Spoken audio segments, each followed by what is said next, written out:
You think you're safe at home? Think again. Tonight, what's behind your door could be the last thing you ever see. It's a cold, rainy night, the kind where shadows stretch long and the wind whispers secrets through cracked windows. Meet Sarah, a young woman living alone in an old creaky house at the edge of town. She's just finished her late shift and is ready to unwind. The house feels empty, but she's used to the silence. As Sarah locks the door behind her, she notices the porch light flicker, a weak, uneven glow. She shrugs it off, blaming the storm, but then, a faint tapping sound comes from the window. Tapping, like fingernails brushing glass. Her heart skips and she tells herself it's just a branch. She steps into the living room, pulling the curtains closed, and the shadows seem to dance in the corners. Suddenly the power cuts out and darkness swallows the house whole. Sarah fumbles for her phone, the screen's glow barely piercing the black. Then the tapping comes again, this time from the front door, slow and deliberate, like someone waiting. Sarah's breath quickens as she grabs a kitchen knife, edging toward the door. The doorknob rattles, then turns, but the door doesn't open. A voice whispers through the crack. "Let me in." Sarah freezes. The voice is familiar but distorted, like a twisted echo of someone she once knew. She bolts to the back door, but it's locked tight and the windows are all shut. The taps turn into knocks, then pounds, as if something or someone is desperate.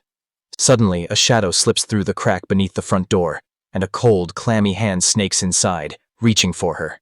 She slashes at the darkness, but her attacker retreats, then silence. Sarah's phone buzzes, an unknown number. She answers with trembling hands. "Why won't you let me in?" the distorted voice asks. "Who are you?" she demands.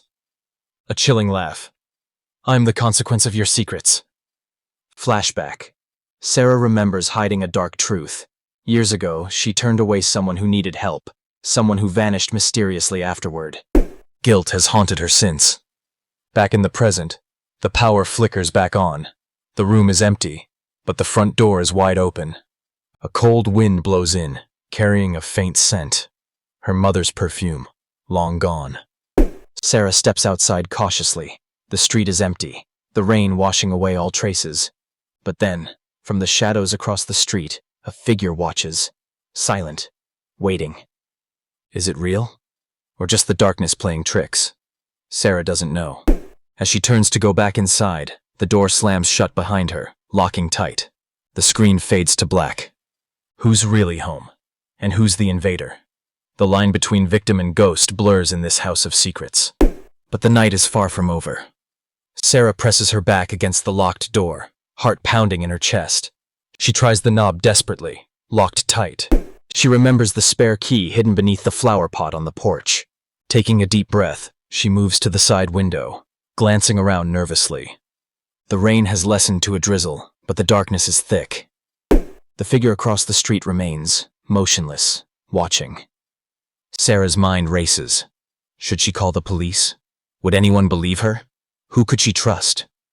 She inches toward the porch, careful not to make a sound. The flower pot is damp and cold. Her fingers fumble until they find the key. She holds her breath, hoping to unlock the door silently. Just as the key clicks, a whisper echoes through the night air, soft, sinister. "You can't hide from what's inside." Sarah freezes. The voice is the same distorted echo from before. She spins around, knife raised, but the porch is empty. She unlocks the door and slips inside, locking it behind her. The house feels different now, heavier, as if the walls themselves remember her past. She moves quickly to the living room, checking each window, each corner. Nothing but shadows. Her phone vibrates again. Another unknown number. She answers, voice barely a whisper. "What do you want from me?" The voice chuckles darkly. "To remind you. To make you face what you buried." Sarah's mind flashes back again. Images of a young woman at her door years ago, desperate, pleading for help. Sarah had turned away, frightened and unsure. The woman had disappeared, leaving no trace but a chilling silence. The tapping resumes, louder, all around the house now, on walls, on floors, on ceilings. Sarah covers her ears, trying to block it out. Suddenly, the lights flicker violently, and the room is bathed in an unnatural glow. In the corner, a shadow moves, formless, shifting. Sarah steps back, knife raised. "Who are you? What do you want?" The shadow coalesces into a figure, a woman with hollow eyes and a haunting smile. "I am the secret you buried, the pain you denied, and now, I am home." Sarah screams, dropping the knife. The figure advances, voice like a cold wind. "You can't run from the past. It lives here, with you." Sarah backs into the kitchen, grabbing a handful of salt from a jar. Desperate, she throws it at the figure. The shadow recoils, hissing. She seizes the moment, running to the basement door. It's locked, but she remembers the key she took from the flower pot. With shaking hands, she unlocks the door and descends into the darkness below.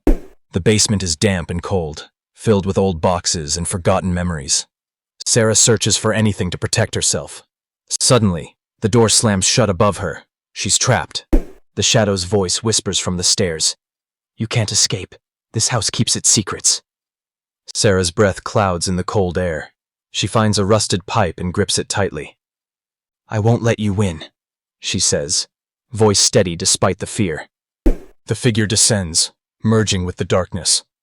The battle between past and present, guilt and redemption, plays out in the shadows of the old house. Hours pass. Dawn approaches. Exhausted, Sarah collapses to the floor, tears streaming. "I'm sorry," she whispers. The shadow falters, then fades, leaving only silence. The basement door creaks open. Light spills in. Sarah steps out, the first rays of morning touching her face. Outside, the street is calm, the storm past. But as she looks back at the house, the porch light flickers one last time. The line between victim and ghost has been crossed. The house keeps its secrets, waiting for the next visitor. And Sarah knows some doors, once opened, can never be closed again.